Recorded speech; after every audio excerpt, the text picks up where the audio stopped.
Bonjour tout le monde, c'est Nick Cogger, directeur de la Coupe du monde Tremblant PWC. Je suis accompagné par Martin Rochon, vice-président des opérations montagne à la station Mont-Tremblant. Martin, parle-nous de ce qu'ils attendent les athlètes cette année. On a fait plusieurs ajustements cette année pour avoir une force de frappe plus grande. On a fait l'acquisition de 139 canons dans les dernières années. Et ce qu'on a fait aussi, c'est qu'on a rajouté 5 ventilateurs. 2 de ces ventilateurs-là remplacent des ventilateurs qui étaient déjà sur place au sommet.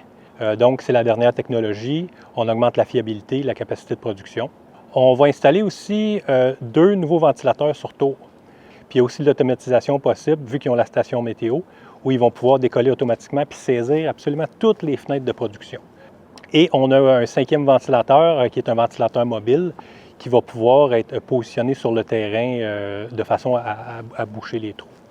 Si on prend ces 5 nouveaux ventilateurs-là puis on les combine ensemble, juste pour donner une idée, à des températures de production optimales, on pourrait avoir 7 pieds de neige par jour sur un terrain de football, avec seulement les 5 ventilateurs. Puis évidemment, on a toutes sortes d'autres canons portatifs pour pouvoir faire une belle organisation de la production à la base.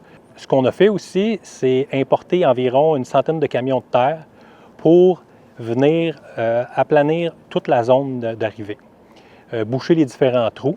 Et ça, c'est des mètres cubes et des mètres cubes de neige qu'on n'aura pas besoin de produire afin de pouvoir livrer l'événement. Puis les ventilateurs, surtout, ont un avantage indéniable, c'est que si on retourne à la base, on propulse une gouttelette d'eau dans les airs.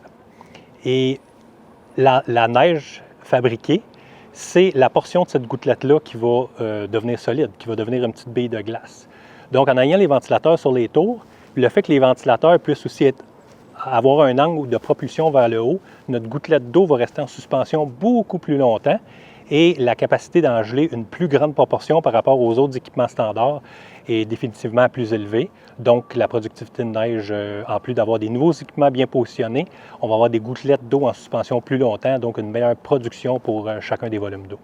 Ce qui est clair, c'est que la planification de la Coupe du monde n'arrête jamais, c'est une job à temps plein. On vit la Coupe du monde à l'année.